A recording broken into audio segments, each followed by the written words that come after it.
La charla del día de hoy, en el marco del Día Internacional de los Museos, es la conservación preventiva, una mirada desde el Museo Multidisciplinario La Salle.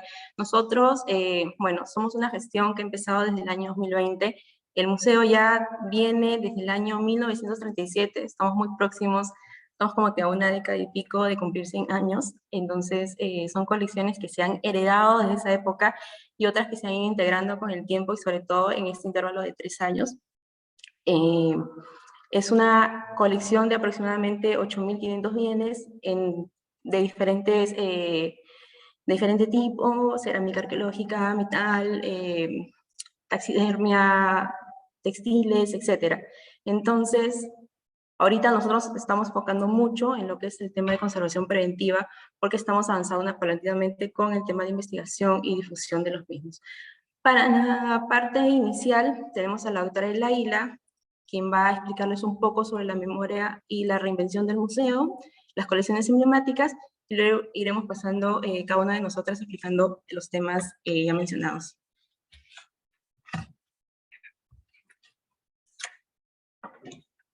Buenas tardes a todos y quisiera iniciar esta conversación con ustedes saludando desde el Museo Multidisciplinario La Salle a los museólogos del Perú y a todos los trabajadores de los museos en esta fecha del 18 de mayo, que es el Día Internacional de los Museos, y en el que todos nosotros tenemos un compromiso frente a la sociedad. Un museo que no lee la sociedad, es un museo que trabaja por su lado, pero que no cumple con uno de los requisitos importantes tienen que ver con este emblema del ICON en esta oportunidad, que tiene que ver con la sostenibilidad y el bienestar. Nosotros podemos hablar de sostenibilidad y bienestar en el Museo La Salle, porque somos un museo pensado desde el concepto de laboratorio y experimentación permanente, no solo de nuestro conocimiento, sino de los retos que cada museo presenta, porque cada museo es una unidad que no se repite, porque depende muchísimo de sus colecciones. Por eso es que este reto que ICON está planteando para esta celebración del Día Internacional de los Museos nos demanda hacer filosofía y hablar en qué podemos ser sostenibles en la realidad de cada uno de los museos. Por lo menos nosotros nos creemos como un museo sostenible porque permanentemente, señalo, estamos en un proceso de investigar en el tema que hoy día precisamente las personas que ha mencionado la jefa de colecciones nos van a alcanzar, que es no solamente el recrear sus propios conocimientos, sino poner en marcha y desafiar la problemática que las colecciones para su larga vida deben presentar y que los conservadores y los especialistas que investigan, llámense arqueólogos, llámense geólogos, se encuentran en este camino de la investigación. Por eso es que nos consideramos un museo laboratorio, porque investigamos desde nuestro conocimiento, recreamos para dar respuesta a los retos que cada colección va presentando, y por otro lado, así pretendemos ser sostenibles, porque creemos y tenemos fe en que el museo, a partir de este proceso de investigación y de retar su propio conocimiento, deben ser museos al servicio de la sociedad. Además, debo señalar que el Museo de La Salle es un museo nos recuerda, 37 se funda como el Museo Pedagógico, un museo que tiene desde el año 37 un sinfín, una trayectoria muy rica e intermitente. pero es un tema que podemos abordarlo de manera especial más adelante. Por ahora debemos reconocer que hemos recibido un legado muy importante, teñido de esfuerzo, de un esfuerzo constante de relacionar cultura y educación. Y este tema marca la trayectoria de este museo y que además puede iluminar su entendimiento y su seguimiento lo que está sucediendo en muchos museos del Perú, que se abren, se vuelven a cerrar.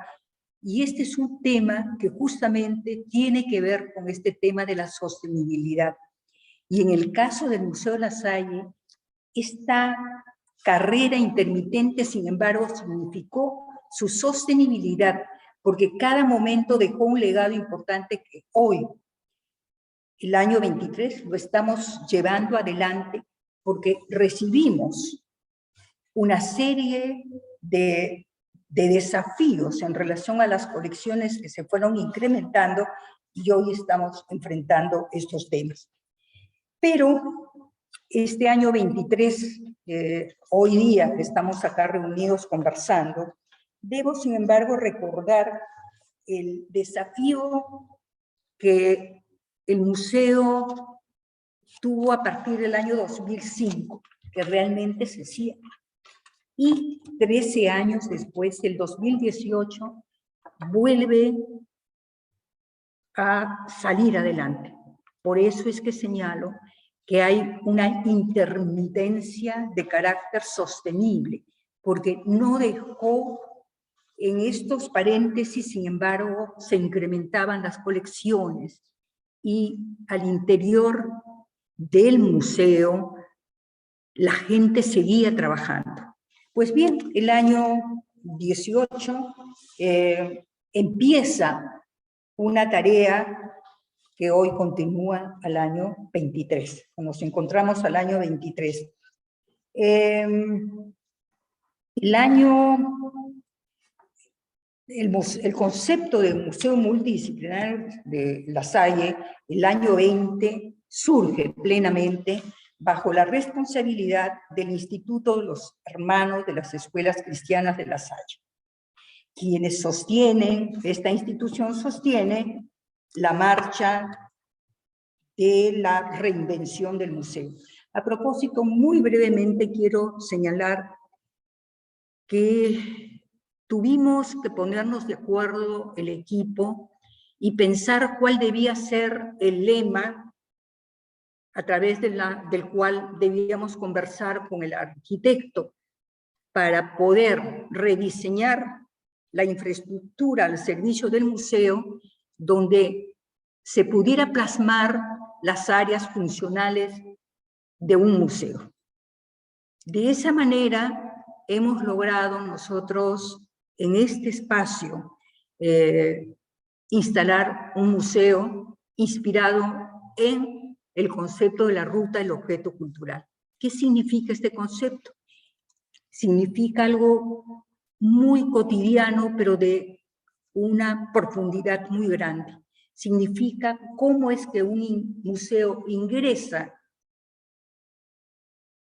cómo ingresa a un museo y a partir de su ingreso entra a un área nuclear donde se registra, se hace el inventario, la catalogación, la investigación y si es muy necesario, pues entrará algo que ustedes van a escuchar sobre el tema de la conservación preventiva.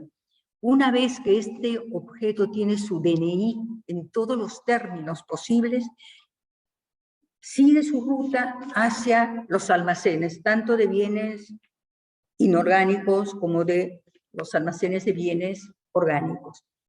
Y como el proceso de investigación es permanente, hay muchos de los objetos que van a formar parte de un almacén que llamamos el almacén de fondos museográficos. En este almacén de fondos museográficos están las piezas a la espera de entrar en el diálogo con la gente en las diferentes exposiciones que se irán presentando en este museo.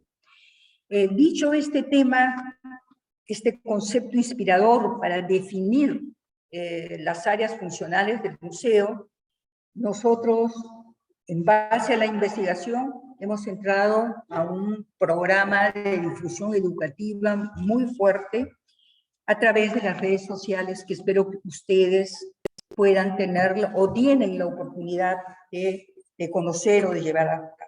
Pues bien, hoy por hoy, el año ya, estamos hablando del año 2020, que tenemos la donación de la Biblioteca Francisco Iriarte Brenner y una documentación muy importante de Emilia Aún de Iriarte, que hoy es uno de los fondos más importantes que tenemos en este museo y que nos sostiene en esta tarea permanente de investigación. Por otro lado, el soporte administrativo está en manos de la Asociación Editorial Estela, desde el Instituto de los Hermanos de las Escuelas Cristianas de La Salle.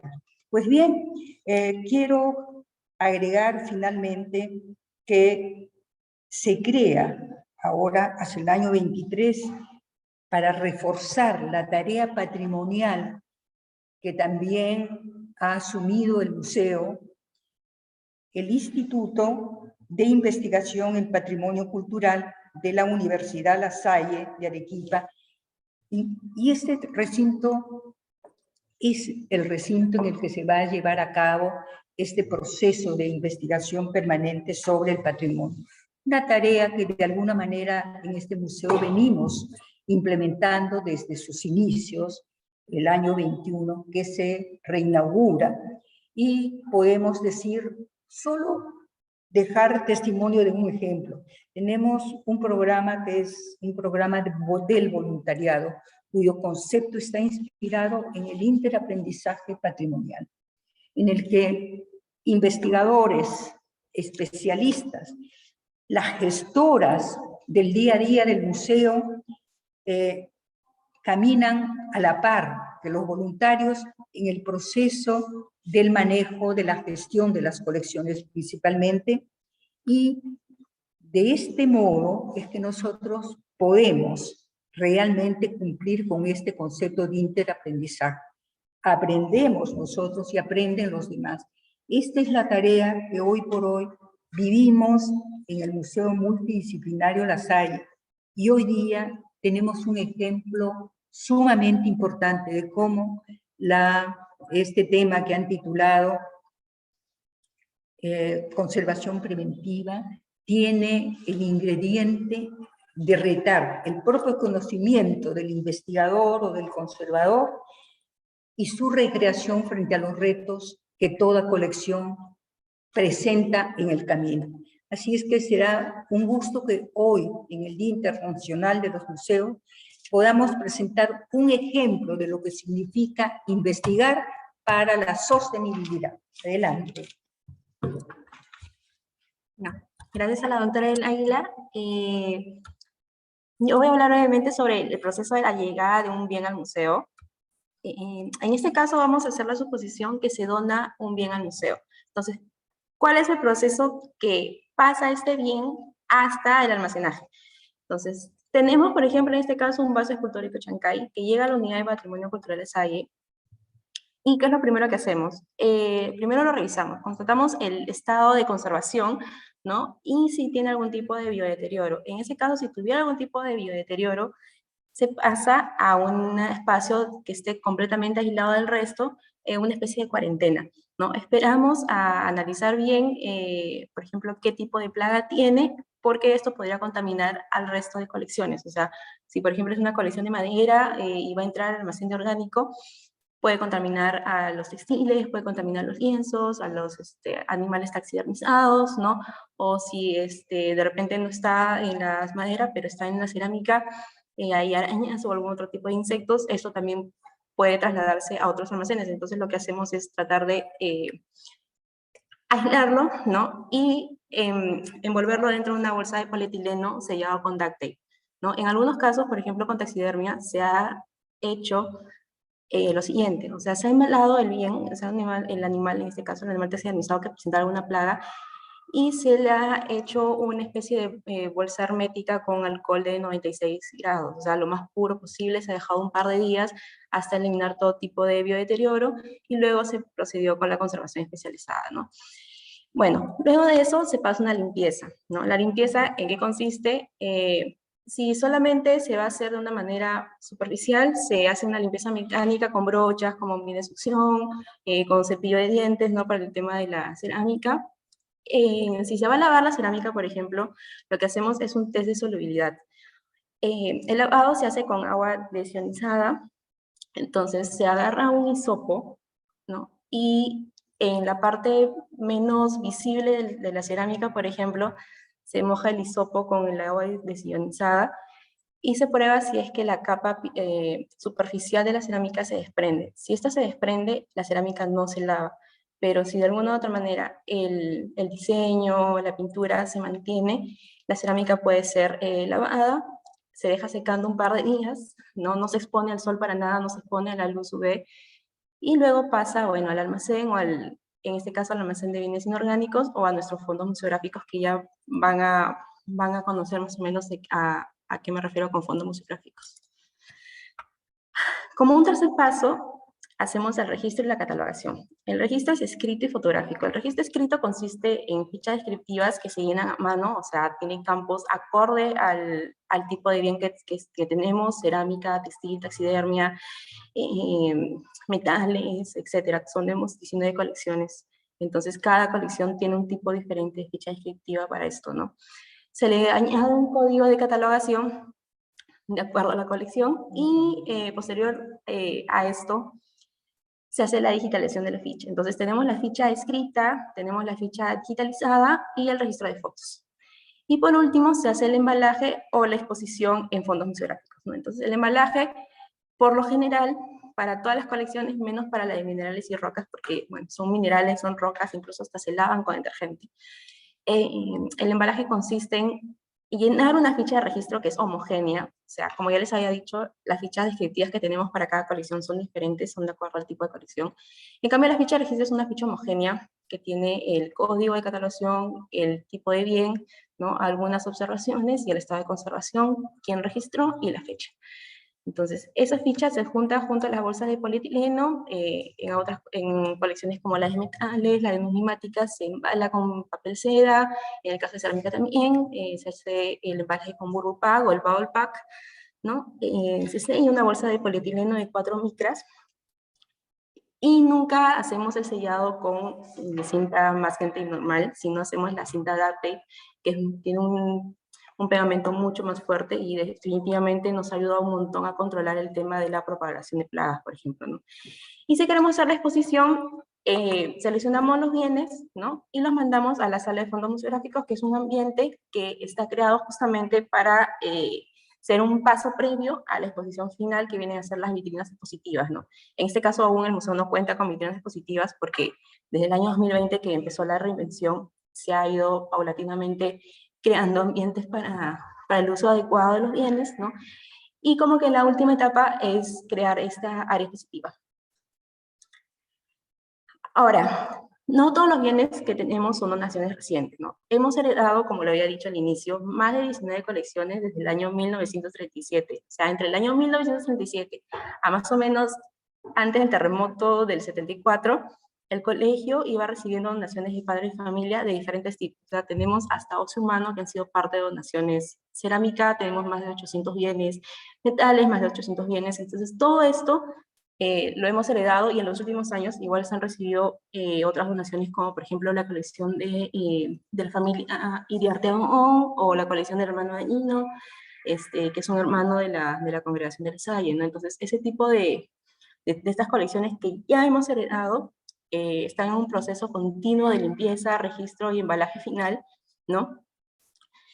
Que inició el 2020, miren, ya más o menos va a 3 años, y como les dije, son más de 8.500 piezas que tenemos que ir registrando, entonces es un trabajo, si es cierto, muy grande, y no solamente implica que agarres tu cerámica o agarres bueno, la pieza de metal, ¿no? Y te pongas a escribir, sino implica todo toda una investigación previa para hacer el registro, pues, de cada bien, ¿no?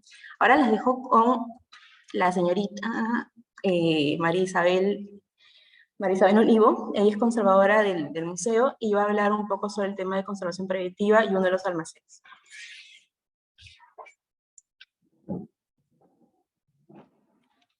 Buenas tardes con todos. Mi nombre es María Olivo y soy la conservadora y restauradora del Museo Multidisciplinario La Salle. Ahondando ya más en el tema de conservación preventiva, primero debemos saber a qué llamamos a la conservación preventiva. Según el Consejo Internacional de Museos, conocido por sus siglas como ICOM, define a la conservación preventiva como todas aquellas medidas y acciones que tengan como objetivo evitar o minimizar futuros deterioros o pérdidas. Estas medidas son aplicadas sobre el contexto del bien, es decir, sobre el área que los rodea. Y son aplicadas no a un bien en cuestión, sino a toda una colección. Ya se ve aquí el trabajo a nivel macro. Y este trabajo o estas medidas no se aplican de manera directa a los bienes, sino que son medidas indirectas, como bien dije, que se aplican al entorno del bien que los rodea, por lo tanto no van a interferir en la materialidad ni en la estructura del bien y tampoco van a modificar su apariencia. Es así que vemos que la conservación preventiva es un eje fundamental para preservar en mejores condiciones las colecciones de los museos. A través de ella, el personal del museo puede analizar los agentes de deterioro presentes en los depósitos de los museos y establecer estrategias adecuadas para mitigarlas, con el fin de evitar o retardar los deterioros que los pueda afectar.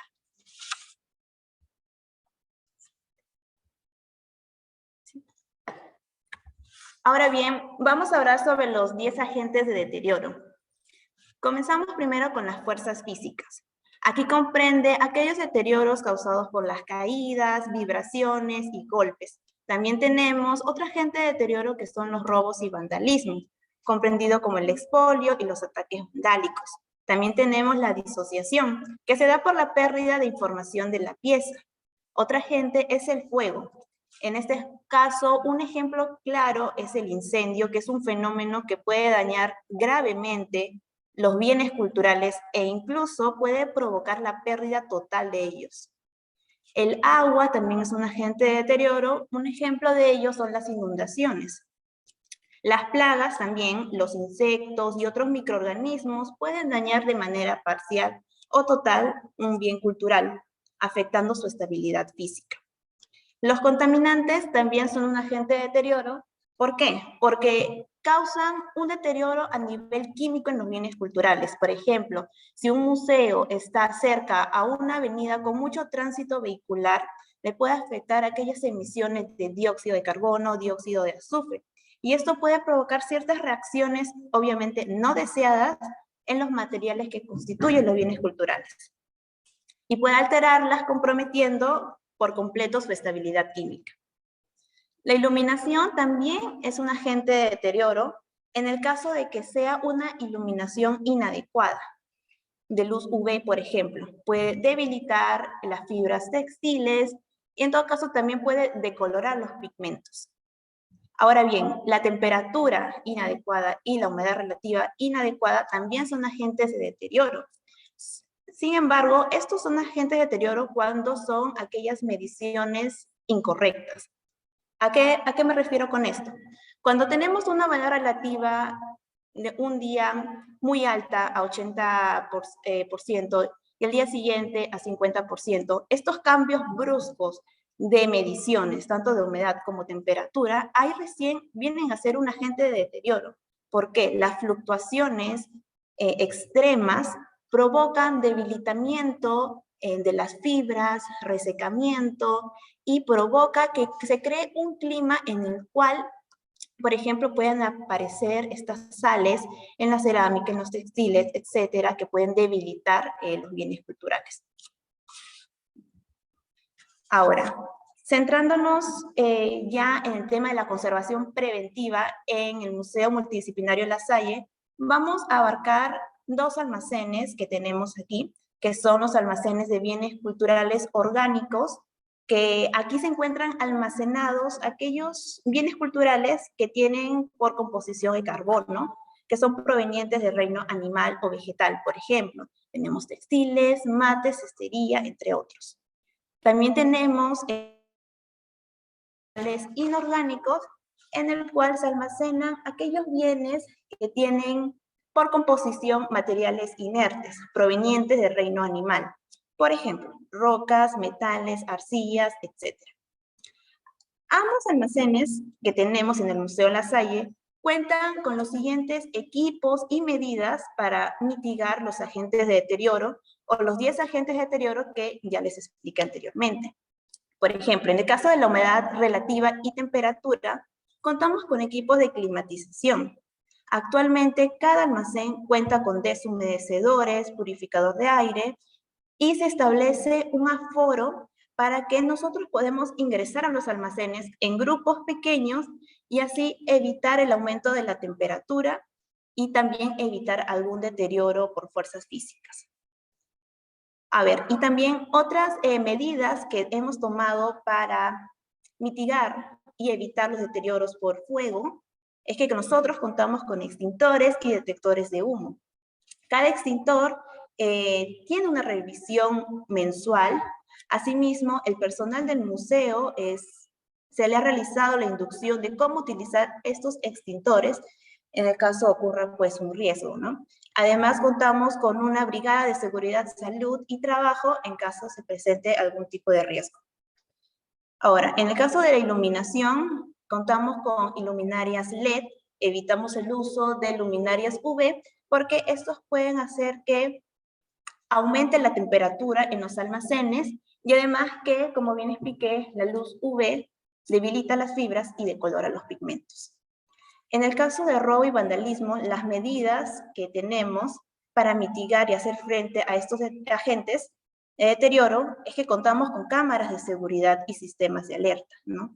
Y además, en ambos almacenes nosotros entramos para casos específicos como visitas de personal externo o cuando hacemos algún monitoreo. Y apenas ingresa o se sale del almacén, cerramos la puerta. Ahora bien, aquellas herramientas de apoyo que nosotros utilizamos para mejorar el manejo de colecciones son principalmente dos. Primero, tenemos un Excel de distribución de colecciones, en el cual tenemos como datos los nombres, código y ubicación de los bienes. Esto con la finalidad de nosotros poder encontrar de una manera más rápida y evitar una excesiva manipulación. Por ejemplo, en el caso de que nosotros querramos encontrar un textil chimú, entonces vamos a este Excel de distribución de colecciones, buscamos textil chimú y con código tal. Entonces nos va a salir la ubicación. Se encuentra en la planoteca número 2, en la fila D, por ejemplo. Entonces nosotros vamos directamente a ese lugar y efectivamente vamos a encontrar el bien cultural. Y esto también nos sirve en el caso de que queramos encontrar algún bien que esté en una caja, por ejemplo. Cada caja tiene un número, caja 1, caja 2, caja 3. Entonces, eso nos sirve muchísimo a nosotros porque ya no estamos sabiendo caja por caja, no estamos sabiendo envoltorio por envoltorio, estamos evitando manipular de manera tal vez innecesaria los bienes culturales. Ahora, otra herramienta de apoyo que utilizamos son los protocolos. Contamos con ya un procedimiento estructurado que engloba los lineamientos que nos permiten a nosotros desarrollar las siguientes actividades de manipulación, limpieza, embalaje y almacenaje de las colecciones, tanto de bienes arqueológicos, lienzos, numismática y geología. De esta manera, personal nuevo o externo puede conocer el trabajo que venimos realizando en el museo y además nosotros ya tenemos, y nos sirve a nosotros mucho, porque ya tenemos un procedimiento estructurado de qué hacer con cada colección. Ahora, vamos a explicar las actividades en sí que se realizan en cada almacén. Comenzamos primero con el almacén de bienes culturales orgánicos. Este almacén es un espacio climatizado en el cual se almacenan aquellas colecciones arqueológicas y también de historia natural que son de naturaleza orgánica, es decir, su composición presenta carbono. Y estas colecciones son muy susceptibles a las fluctuaciones bruscas de humedad relativa y temperatura.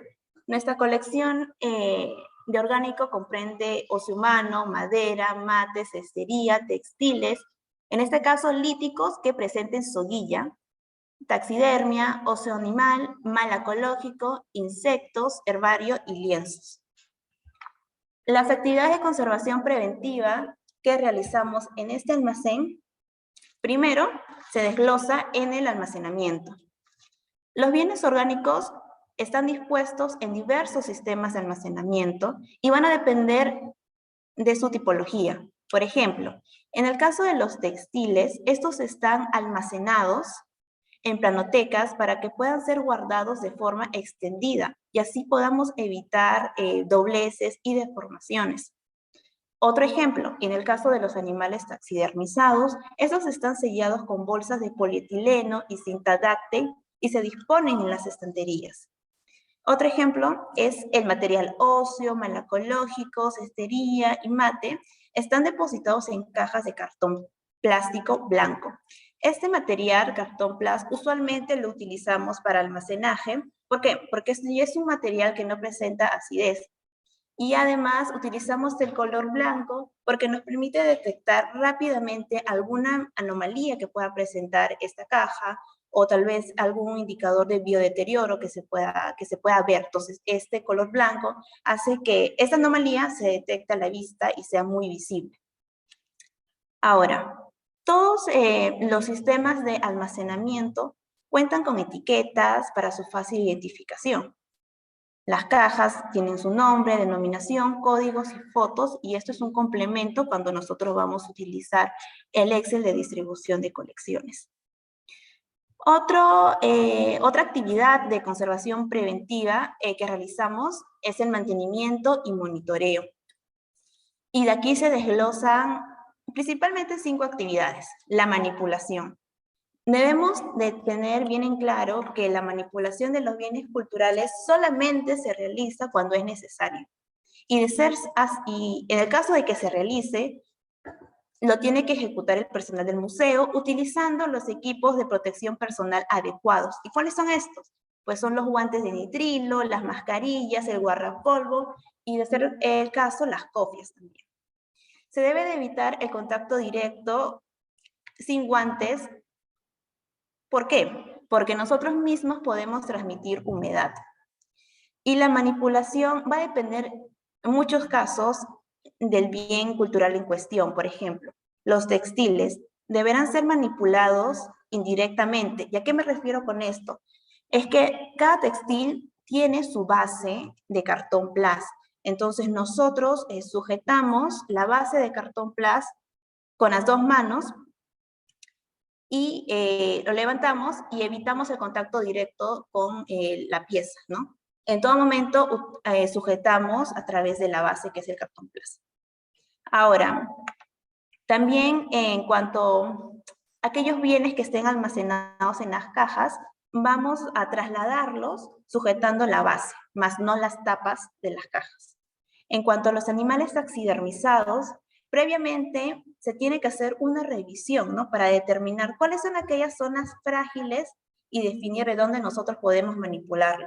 De preferencia, se manipula el animal taxidermizado de la parte inferior o si es que tiene una base. Y se evita levantarlo de las partes sobresalientes. Y es muy importante mencionar de que cada bien cultural se debe de transportar uno por uno, empleando ambas manos y de forma horizontal, independientemente de su tamaño.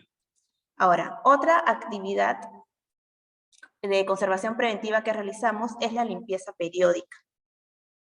De esta manera es que el mantenimiento continuo de las colecciones es fundamental para preservar en buen estado los bienes.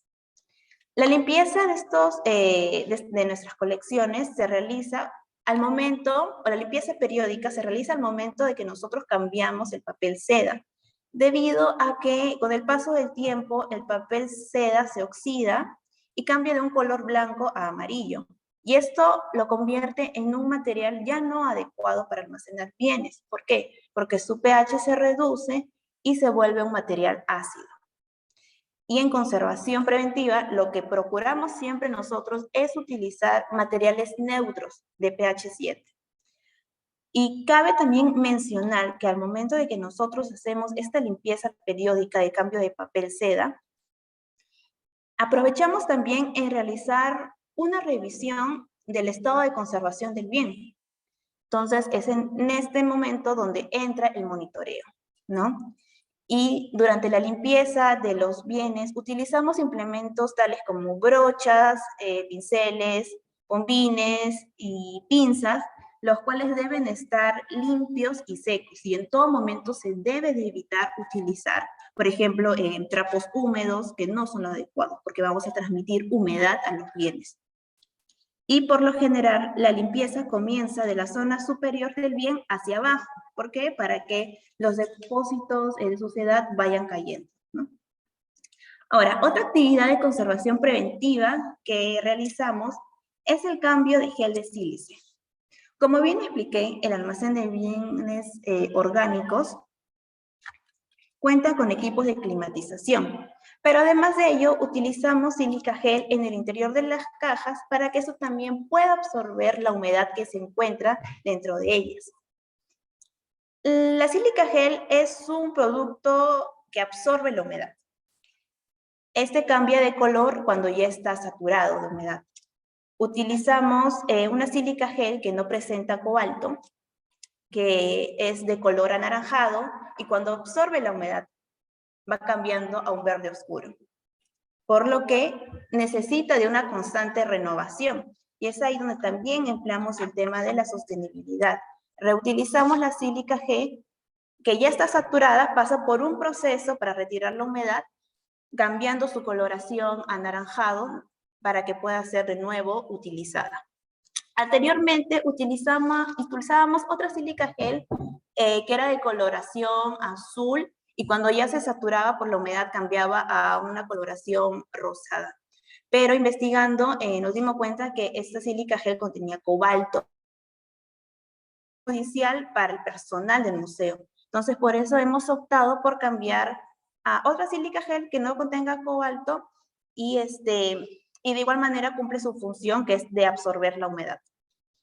Ahora, otra actividad de conservación preventiva que realizamos es la renovación de pimienta chapa, pimienta negra y alcanfor. Utilizamos estos repelentes naturales para evitar la aparición y propagación de plagas. Al igual que la sílica gel, estos materiales naturales también son cambiados constantemente. ¿Por qué? Porque la pimienta chapa tiene un tiempo de duración, un tiempo en el cual emite ciertos olores repelentes, ¿no? Y por lo tanto se debe de cambiar, al igual que el alcanfor, hasta cierto tiempo y luego ya se evapora. Por eso es que digo que la conservación preventiva es un trabajo de todos los días, es un trabajo constante. Ahora, otra actividad que realizamos es la medición de humedad y temperatura. Ya que contamos con equipos de climatización, venimos realizando las mediciones diarias. Desde junio del 2021 se realiza el monitoreo diario de lunes a viernes de humedad relativa y temperatura durante 3 momentos del día: a las 8 de la mañana, a las 12 de la mañana y a las 6 de la tarde. Para ello, nosotros contamos con un formato de condiciones microclimáticas, que incluye los datos de fecha, hora, la temperatura y la humedad de ese momento, alguna observación, por ejemplo, si ese día hemos tenido la visita de un grupo, ¿no?, que también puede influir en la temperatura del almacén, también se coloca dentro de las observaciones. El responsable, la persona que realiza la medición, y su firma. Contamos con un termómetro que nos permite, nos indica cuál es la humedad y la temperatura al momento de que tomamos este registro. ¿Y por qué? Esto nos sirve, estas mediciones nos sirven a nosotros porque semestralmente y anualmente realizamos un informe de condiciones microclimáticas, en el cual ya analizamos a través de una base de datos de cuáles han sido un promedio de humedad relativa y temperatura al año, a los 6 meses, y cuáles son los meses en los cuales hay mayor humedad, mayor este porcentaje de humedad o cuáles son los meses en el cual hay un menor porcentaje de humedad. Entonces, eso nos sirve bastante a nosotros para saber ya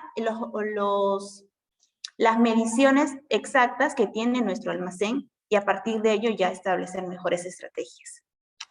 Y bueno, hasta aquí ha sido la información que he podido darles sobre el almacén de bienes orgánicos. Doy paso a mi compañera. Buenas tardes, mi nombre es Arelia Aguirre y yo voy a continuar con la presentación, en este caso de la colección de bienes. ¿Cómo lo ves? Con el almacén de bienes culturales inorgánicos, o lo que nosotros llamamos ABS. Este almacén también es un espacio que tiene una humedad controlada, esto con el objetivo de que los bienes almacenados se preserven y mantengan su estado de conservación. Muchos de los bienes todavía no han sido intervenidos, como se explicó en un inicio de la presentación, Noelia lo explicó. Muchas de las colecciones han sido heredadas, entonces están en una espera de registro, limpieza e inventario, ¿no? Entonces, estas colecciones muchas veces, por ejemplo, las cerámicas pueden poseer sales. En esta situación, este control de la humedad es importantísimo para su preservación a futuro, ¿no? El almacén cuenta con 2 estanterías y 7 armarios metálicos, y las colecciones son almacenadas actualmente en cajas de cartón plas, en cajas de cartón corrugado, tuppers grandes de plástico, y en algunos casos están expuestos, como es algunos minerales y rocas. Como mencionaba, las cajas de cartón corrugado y los tuppers de plástico son almacenajes provisionales de los bienes que ya se encontraban en el museo hasta el momento que se realice su registro y limpieza, ¿no? Las colecciones que alberga este almacén son la colección de cerámica arqueológica, material lítico, minerales y rocas, metales, numismática, paleontología, ciencia y tecnología, filatelia, porcelana china, y poseemos también una bala de cañón de la Guerra del Pacífico. Las condiciones del almacén son como las que ya mencioné, ¿no? Las dimensiones en promedio están en 40 metros cuadrados el lugar. Y bueno, pasando al eje central, ¿no? ¿Cuáles son las actividades de conservación que manejamos en las colecciones que resguardan este almacén? Hemos decidido presentar 2 casos, en el caso de la colección de cerámica arqueológica y el caso de las colecciones de metales. Primero, con la cerámica realizamos una limpieza superficial. Estos bienes implica pues el uso de brochas y pinceles de cerdas suaves, bombín, incluso pinzas, porque hay muchas veces que se encuentran objetos dentro de la cerámica y es difícil sacarlos solamente con las manos, ¿no? En el caso del museo hemos llegado a encontrar hojas con códigos previos, retazos de papel periódico, algunas hojas o ramitas de árbol, incluso algunos insectos muertos, ¿no? Estas ya son condiciones en las que las piezas llegaban al museo. Entonces llegaban desde el exterior, ¿no? La manipulación es algo que sí tenemos bastante presente. Las cerámicas siempre son sujetadas con las 2 manos y desde la base. Evitamos sujetarlas desde las asas, del cuello, de las aplicaciones. Esto porque no conocemos realmente cuáles son las condiciones de resistencia del bien, ¿no? Puede presentar algún tipo de fisura y sin darnos cuenta sujetamos el asa, levantamos el bien y se desprenden estos elementos y se nos cae la pieza, ¿no? Fracturamos el bien y ya implica un proceso de restauración que, como saben, pues la pieza no queda igual. Entonces tratamos de siempre, para todo momento, ya sea registro, almacenaje, movimiento, traslado, siempre sujetarla con las 2 manos y desde la base. Algo que también hemos querido presentar es la incidencia de sales en la cerámica. Una de las principales afectaciones de la cerámica es justamente estos cambios bruscos de humedad. ¿Por qué? Porque justamente propicia la fluorescencia de sales. No sabemos cuál fue el contexto en el que se hallaron las cerámicas, ¿no? No sabemos si estaban en un contexto árido, un contexto húmedo, no sabemos cuál era el microclima que tenían en el momento en el que estaban enterrados. Y obviamente al momento de desenterrarlos, cambias o rompes esa burbuja de protección que tenían, los expones a una nueva humedad, a una nueva temperatura. Entonces debilitas la pieza y lo hace susceptible pues al deterioro y a los factores de riesgo, ¿no?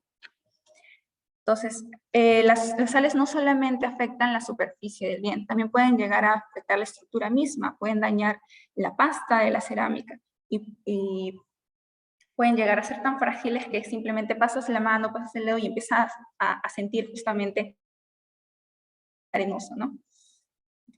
Las sales pueden presentarse pues como escarificado, desconchado y exfoliado, siendo esta última la que presenta mayores o la que causa mayores daños. En busca de evitar o reducir estos daños, al momento del registro o de la limpieza se realiza una identificación de estas afectaciones en la cerámica y se plantea una propuesta de intervención. En caso el bien posea sales, se decide realizar una limpieza acuosa para eliminarlas o reducir su presencia, ¿no? Primero se realiza una prueba de solubilidad y una prueba de resistencia. Esto para verificar que la integridad del bien no se vea afectado durante el proceso de desalinización. Una vez que haya pasado ambas pruebas, se va a realizar la inmersión de la cerámica en agua desalinizada por unos días, dependiendo de la afectación de las sales, que la afectación de las sales haya causado, ¿no? Cada día se va a tomar una medición del nivel de las sales y también se va a cambiar el agua desalinizada. En caso, por ejemplo, de que no pase la prueba de resistencia a la cerámica, se aplica una capa de consolidante que forma una especie de malla protectora que al momento de secarse nos permite sumergir la pieza en agua desalinizada. Pasados algunos días y habiendo observado de que las sales hayan sido retiradas, se retira la pieza del agua, se pone a secar y eso toma varios días también y depende de la pieza, ¿no? Depende de la pasta, del grosor, de la porosidad, del tamaño. Entonces, es independiente en cada bien, no hay una cantidad de días exacta. Luego de registrado y limpiado los bienes, se va a realizar el proceso de embalaje, ¿no? Las cerámicas son envueltas primero en papel seda, siendo la parte no brillosa la que entra en contacto directo con la cerámica, luego es envuelto en Burbupac. Ambas capas son colocadas de tal manera que no sea necesario colocarle cinta adhesiva para sujetarlo, ¿no? Y luego de eso son colocados en cajas de cartón plas. Estas cajas de cartón plas las elaboramos dentro del museo, son cosidas a mano con doble hilo de pabilo y tienen un tamaño estándar, esto con el objetivo justamente de manejar uniformizar las cajas en los almacenes. Las cajas en el interior poseen este etafón, tanto en los laterales como en la base, para darle una estabilidad y también amortiguar el choque de la cerámica con las paredes de la caja. Y justamente no siempre entra una pieza pues, por caja, ¿no? Depende del tamaño de la cerámica. Pueden ser 2, pueden ser 3, depende mucho de la pieza. Entonces, justamente para evitar el choque entre piezas, a pesar de que ya poseen una capa de Burbupac, se colocan rectángulos de cartón plástico que sirven justamente como restringen el movimiento de las piezas para evitar este choque, ¿no? Una vez colocada, se cierra la caja y en el exterior se coloca una etiqueta con sus datos, ¿no? La denominación y el código. Y son almacenados en los estantes. En el caso de la colección de metales, se realiza también primero un proceso de limpieza superficial con brochas y pinceles de cerdas suaves. Y durante este proceso de limpieza y durante el proceso de registro, se realiza un análisis de la pieza para ver si es necesaria una intervención especializada al bien, ¿no? Para que en un futuro nuestro especialista se encargue de realizar la conservación operativa. El embalaje del bien se realiza primero con papel seda, luego este envoltorio es ingresado en una bolsa de Burbupac. Y sobre la bolsa de Burbupac se coloca el código del bien. Estos elementos se introducen en una bolsa de polietileno y junto a ellos se introduce una ficha de registro simple que posee una pequeña descripción, cuáles son las condiciones en las que se encuentra, algún tipo de observación, la fecha en la que se mandó, ¿no? Todo esto es colocado en una caja de cartón plas en que normalmente entran varias piezas, no solamente una, y en el exterior también se coloca su etiqueta. Como mencioné anteriormente, en el caso de que se requiera una conservación curativa, porque muchas veces no solamente se requiere pues una conservación preventiva, una simple limpieza, ¿no? Muchos bienes para cuidarlos o tratar de preservarlos a largo plazo, necesitan una intervención directa. En este caso, nuestra especialista es la que realiza la conservación curativa, es la encargada, nuestra conservadora y restauradora es la encargada de este proceso. ¿Y qué entendemos entonces por conservación curativa? Son aquellas medidas que se aplican directamente a los bienes para detener los procesos dañinos presentes en este, ¿no? Entonces, de manera bastante simple y general se va a explicar la metodología de esto, ¿no? Son 4 pasos que se siguen. Primero, se evalúa el tipo de corrosión y coloración. Por ejemplo, si el objeto metálico posee un color verde, eso quiere decir que probablemente un color verdoso probablemente haya sido elaborado con una lesión de cobre y por tanto se tiene que buscar insumos químicos que sean compatibles con este material. Segundo, se realiza la limpieza química, ¿no? Entonces, se utiliza un agente quelante que rodea el ion metálico y hace que captura este y lo extrae para eliminar la corrosión. Tercero, se realiza la inhibición. Es colocar justamente un compuesto químico que tiene por finalidad detener o disminuir el avance de la corrosión activa en el bien. Y por último, se coloca una capa de protección. Esta capa es una resina acrílica que se utiliza para proteger a las piezas de los agentes externos y de la manipulación. Una vez realizado esto, el bien regresa a su envoltura, obviamente cambiándole el papel seda, y la ficha de registro que se había colocado cambia, ¿no? Se coloca justamente cuál ha sido el tipo de intervención que se ha realizado, el proceso, los elementos, quién lo realizó y la fecha en la que se realizó. Asimismo, esta pieza va a tener que ser monitoreada constantemente para observar su estado de conservación. Bueno, eso sería todo en cuanto al almacén de bienes inorgánicos. Le doy pase a Noelia Roda.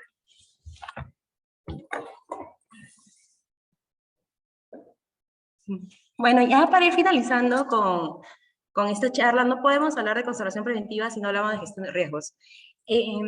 Sé que, y tengo entendido que muy pocos son los museos, si es que no es ninguno hasta el momento, que tiene un plan de manejo en base a gestión de riesgos. Se tiene algunos sitios, pero incluso ni siquiera los sitios que son patrimonio mundial como Machu Picchu, Chan Chan, Caral, tienen un plan de manejo de gestión de riesgos adecuado a las necesidades de cada bien inmueble, ¿no? En este caso sería una gestión de riesgos para bienes inmuebles. Voy a hablar de esto de una manera muy sintetizada porque de por sí este tema de gestión de riesgos no sería una charla, sino sería un taller de varios días. Entonces, voy a tratar de tocar el tema lo más rápido posible, teniendo en cuenta la hora también. Bueno, en el año 2021 se inició con un proyecto piloto para tener un plan de gestión de riesgos en el museo. Este proyecto estuvo enfocado en las colecciones, en los trabajadores y los visitantes como, vamos a decirle, activos críticos, ¿no? del museo en sí. Entonces, el proyecto estuvo basado en los 10 agentes de deterioro: las fuerzas físicas, roce, vandalismo, disociación, fuego, agua, plagas, contaminantes, luz natural y luz UV, temperatura incorrecta y humedad incorrecta. Se realizó el análisis de cada espacio, o sea, de cada ambiente del museo, considerando como elementos activos, como ya lo mencioné, las colecciones, los visitantes y el personal de trabajo, ¿no? Se diseñaron fichas para este proyecto, ya que de alguna u otra manera cada museo, cada sitio arqueológico tiene una, vamos a decirle, una realidad diferente, ¿no? Tratamos de homogenizar todo, pero es imposible homogenizarlo, entonces se tienen que de alguna u otra manera elaborar hojas de gestión de riesgo, matrices de gestión de riesgo también en base a cada proyecto.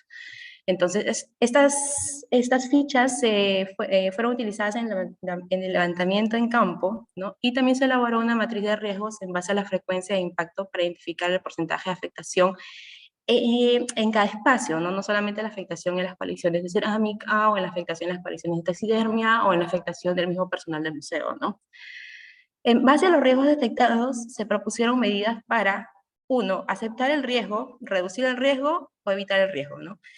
Se tomó especial atención en los espacios con colecciones depositadas o que tenían exposiciones de colecciones y en los almacenes de limpieza y materiales. Ahora, ¿por qué en los espacios de colecciones depositadas y expuestas? Creo que es de por sí la respuesta salta a la vista, no es por el tema del patrimonio, bueno, del patrimonio en sí, de los bienes culturales y naturales.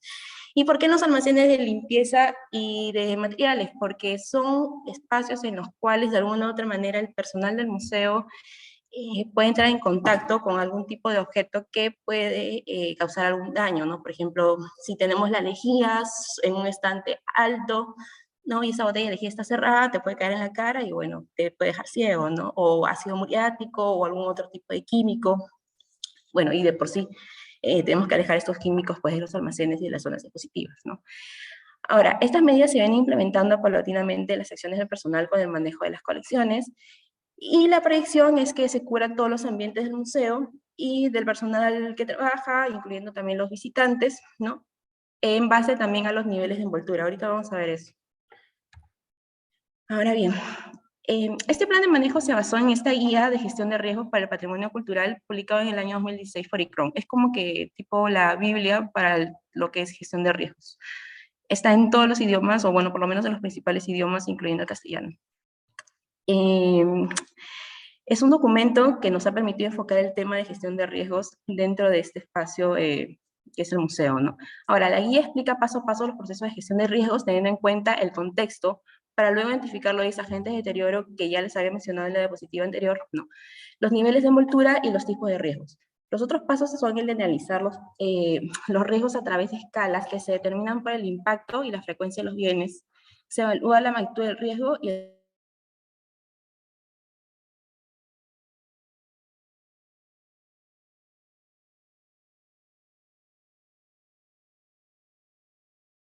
y se continúa con el monitoreo, que debe ser de una manera constante. O sea, cuando elaboras un plan de gestión de riesgos, no deberías de quedarte solamente en la última etapa de monitoreo y ahí se acabó, no.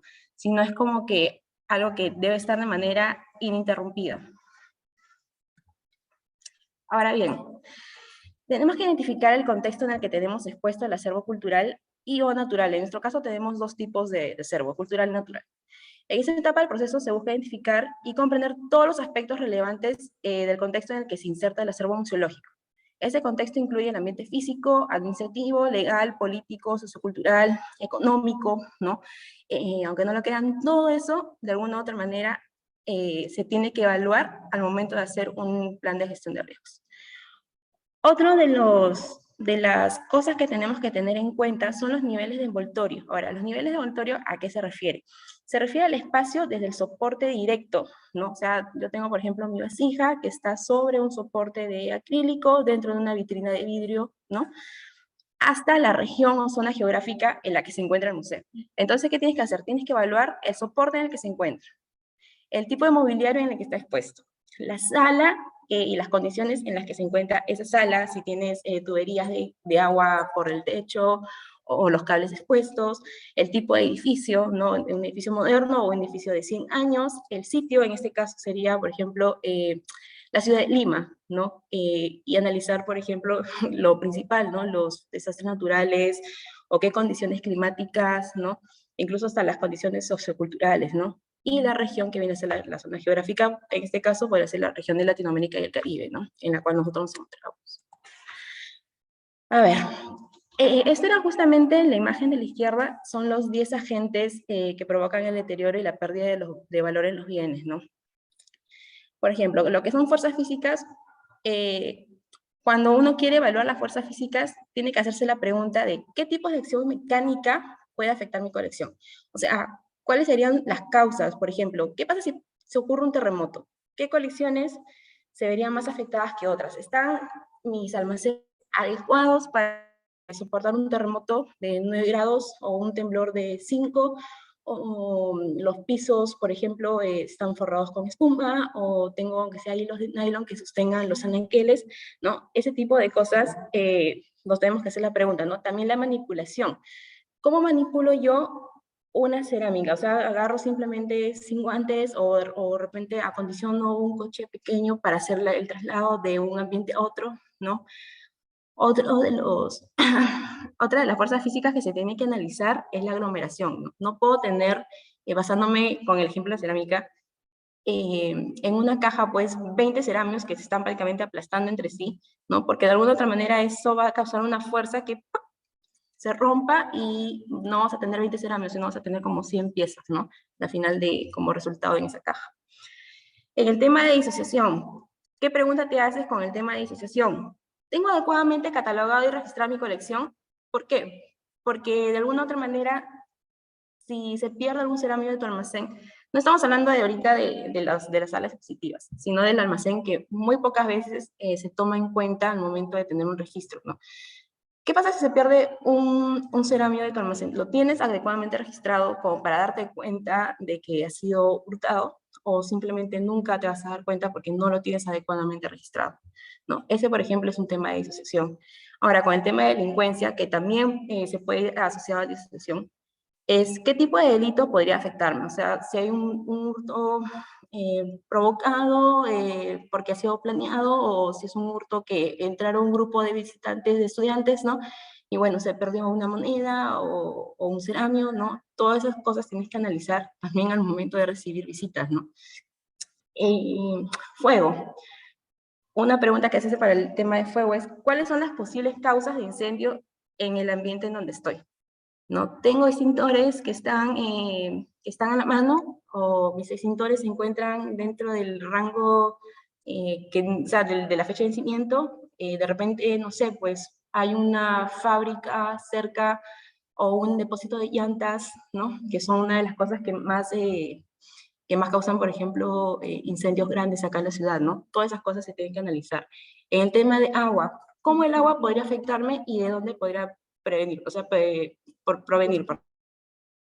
De las fugas en las tuberías del edificio, ¿no? Si hay algunos edificios que son viejos, que las tuberías de agua pues están en condiciones deplorables, ¿no?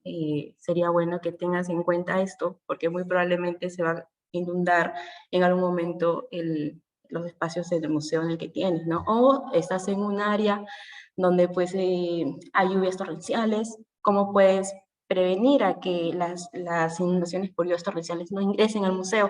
O lo que pasó, creo que fue el año 2017 en el Museo de Sechín, ¿no?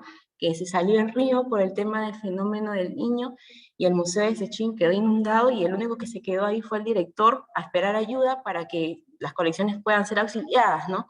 Entonces, ese tipo de preguntas uno se tiene que hacer con el tema de los desagentes, y en general, por ejemplo, la temperatura inadecuada, ¿no? Lo que hablaba él y lo que hablaba María, ¿no? Hay ciertas colecciones que tienen que estar dentro de una temperatura adecuada. Lo que son orgánicos tiene que estar entre 18 a 20 grados Celsius, ¿no?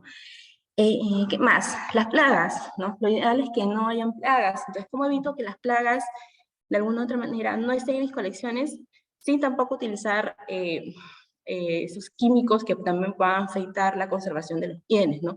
Entonces, es más que nada enfocándote, haciendo preguntas, resolverlas, pero en el contexto del acervo cultural que tienes. Ahora, también se tiene que hacer una evaluación del riesgo, y ahora pasamos a la imagen de la derecha. Teniendo en cuenta la pérdida del valor, si es pequeña, si es una pérdida, se puede decir regular, o si es total, ¿no? Así como la frecuencia del riesgo, que, bueno, se puede medir si es algo inusual, que es un intervalo de más de 100 años de ocurrencia, ¿no? O es un evento frecuente, que es como que alrededor de un intervalo de 5 años, ¿no? A cada uno de estos se le tiene que dar un valor, ¿no? Por ejemplo, le doy de repente a la pequeña un número 1, al evento raro le doy un número 1, al total le doy un número 5, y al evento frecuente le doy un número 5. Entonces, sumado esto te va a dar, si sumo los pequeños, me da 2, ¿no? Si son los mayores, voy a tener un 10. Entonces, de acuerdo a esto, haces una matriz de riesgos que ahorita la vamos a ver, y vas a también a tener más en contexto cuáles son los riesgos que tienes que asumir de por sí, o cuáles son los riesgos que de alguna u otra manera puedes mantener aún, ¿no? Por ejemplo, esta es una matriz de riesgos, y justamente era lo que les hablaba, ¿no? Y acá he puesto unos 4 ejemplos. En el tema de inundaciones, esto fue para uno de los ambientes del museo. Se tiene que, por ejemplo, por lluvias o desbordes, podría ser un 6, ¿no? Entonces, el 6 pues se encuentra en el espacio, no sé si lo llegan a ver, el rojo que está como que penúltimo, ¿no? El tránsito vehicular, o sea, el tránsito vehicular produce vibración. Nosotros estamos súper cerca a una avenida principal, que de por sí ahorita tenemos vibraciones por la construcción de la línea del metro 2, ¿no? La luz solar, creo que era para el caso de fondos museográficos, no tenemos ventanas directas, ¿no? Por donde entre la luz. Entonces, de alguna u otra manera, eso es como que algo bajo, ¿no? Pero la manipulación y el tocamiento constante de materiales ¿Se pueden desgastar y dañar? Sí, ¿no? De alguna u otra manera, en algún momento, si no, pues tenemos el cuidado adecuado, se nos puede caer, se puede romper, o si se utiliza sin guantes, se puede desgastar el diseño del bien. Esta es una hoja de evaluación de riesgos en la cual se ha plasmado las medidas de mitigación, o sea, el riesgo junto a sus medidas de mitigación, al tema de cómo implementarlas, a la manera de cómo supervisar esta implementación y la efectividad del control, ¿no? Otra de las cosas importantes es que en cada espacio se tienen activos críticos, que son aspectos imprescindibles, y como activos críticos en algunos espacios y de acuerdo a las actividades que se ejecutan, bueno, hemos considerado a los bienes culturales, a los visitantes, al personal, en otros aspectos, por ejemplo, al tipo de mobiliario o a a las tuberías, etcétera, ¿no? Pero esto es muy de acuerdo al ambiente en el cual estamos analizando. No es que hemos analizado el museo como que de uno solo, sino es como que el museo y cada espacio tiene una realidad diferente, ¿no? Bueno, y ya para concluir esta charla y pasar una ronda de preguntas, si es que las tienen, para activarles también el chat. Bueno, como primera conclusión, el proyecto de la reinvención del Museo Multidisciplinario La Salle tiene una antigüedad de 2 años, tiempo en el cual se han ejecutado trabajos relacionados mayormente a la conservación preventiva de los bienes y a una ininterrumpida investigación a través del muestreo, método que se está planteando cambiar para poder cerrar colecciones completas por año. O sea, nosotros nos planificamos, ¿no?, en el mes de noviembre, diciembre, cuántos bienes vamos a intervenir en el siguiente año para llevar como que un control. Pero también hemos visto por conveniente tal vez ir, no, por ejemplo, agarrar 50 muestras de cerámica, 50 muestras de madera, sino de repente agarrar las 260 de madera que tenemos para ya culminar con esa colección y saber que tenemos 260, tenemos 260 que provienen de tal filiación cultural, de tal filiación cronológica, ¿no? Y ahí ir matando colección por colección. Ahora, 2, los almacenes y los depósitos de los museos deben de ser adecuadamente gestionados. Las áreas expositivas no deben centrar la mayor cantidad de esfuerzos en prevención. Y lo digo porque he visto museos que las salas de exhibición son realmente increíbles, pero sus depósitos están para llorar. Entonces creo que tanto las salas expositivas como los depósitos tienen que definitivamente ser adecuadamente gestionados y tienen que tener las condiciones climáticas, vamos a llamarlas, ¿no?, las condiciones microclimáticas para cada tipo de bien. Sé que es costoso, pero también de alguna otra manera eso nos permite preservar adecuadamente el patrimonio. Tenemos que tener en consideración que la manipulación de bienes culturales demanda medidas de prevención como el uso de guantes, tocado, mascarilla, no solo para el bien, sino también por la persona que manipula la pieza. O sea, no solamente es cuidar, ¿no?, la integridad y la conservación de una pieza arqueológica, ¿no?, de oso humano, cerámica, metal, taxidermia, sino también es cuidar nuestra integridad como gestores de los museos, ¿no? Estamos expuestos a una serie de enfermedades si es que no tenemos las condiciones y también no tenemos el propio cuidado, ¿no?, al momento de hacer la manipulación de los bienes, e incluso hasta el uso de los materiales, ¿no? La sílica gel es un ejemplo, ¿no? Hay sílica gel de cobalto y hay sílica gel que no es tóxica. La sílica gel de cobalto es la azul, y que de una otra manera te hace daño, es tóxica. En cambio, puedes utilizar la sílica gel que no es tóxica, que también tiene indicador de humedad y que funciona incluso muchísimo mejor que la de cobalto, ¿no? 4. Como gestores, investigadores o profesionales involucrados en la gestión de museos y sus colecciones, debemos procurar brindar y tener las condiciones adecuadas de preservación para los bienes. Y por último, los objetos o bienes van a sufrir desgaste en su integridad como parte del proceso natural. Sin embargo, el ralentizar este proceso utilizando las herramientas adecuadas y promover que se encuentren almacenes y espacios expositivos adecuados garantizará la conservación del bien con el fin de que estos puedan continuar siendo parte de la educación, la investigación y difusión en bien de nuestra sociedad. Bueno, espero que esta charla haya sido más que de su agrado, bastante provechosa para ustedes. Ahora voy a habilitar el chat para que puedan tal vez hacernos algún tipo de preguntas. Igual este video lo vamos a colgar en la página de YouTube del museo. Ahorita voy a presentar las redes sociales. Estamos en Instagram, Facebook, Twitter, LinkedIn y TikTok. Nos pueden seguir en cualquiera de las 5 redes. Todos los días publicamos en Instagram, en Facebook, en Twitter y en LinkedIn, y 2 veces por semana en TikTok. Entonces, de alguna otra manera, hacemos bastante difusión de las colecciones que tenemos en el museo, porque ahorita estamos cerrados, no estamos abiertos al público, pero una manera de que conozcan nuestras colecciones es a través de nuestras redes sociales. ¿Me dan un segundo, por favor, para poder habilitar el chat?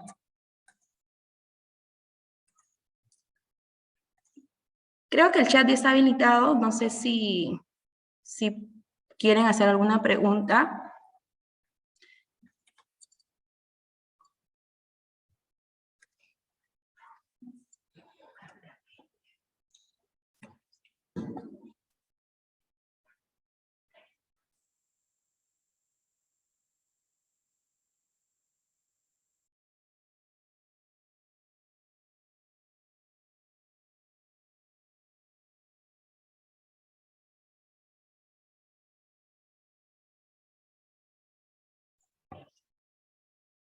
Bueno, entiendo que no hay...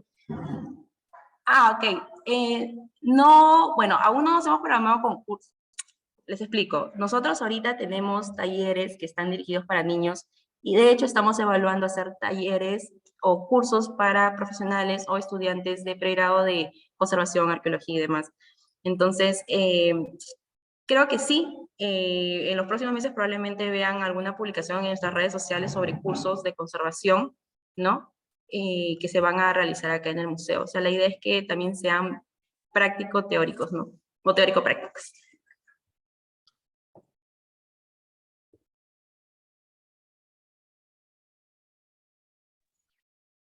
Bueno, si no hay otra pregunta, los dejo con la doctora El Águila para finalizar esta charla.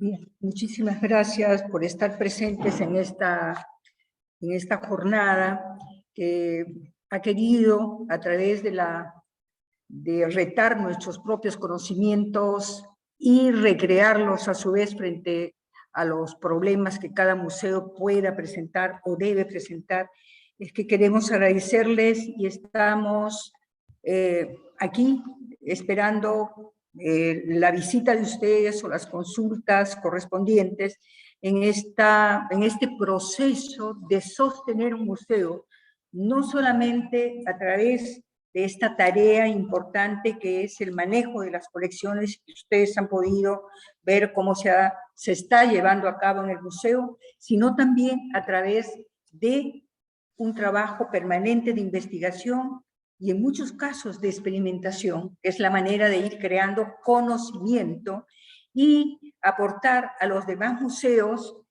las experiencias alcanzadas y los logros obtenidos. Por otro lado, también es un tema de sostenibilidad y generar bienestar el hecho de poder establecer la relación con los usuarios especializados, pero fundamentalmente con una tarea educativa de patrimonialización de los ciudadanos para que puedan desde su lectura país, entender la tarea que se realiza en los museos y por qué los museos están abiertos a las expectativas pedagógicas de cada uno de los ciudadanos de este país, o en este caso, por estar en Lima, de todos los limeños. Así que muchas gracias y acá los esperamos a través de sus preguntas en las redes y las consultas que ustedes pueden ir planteando en este proceso de construir juntos la patrimonialización de nuestras colecciones. Muchas gracias.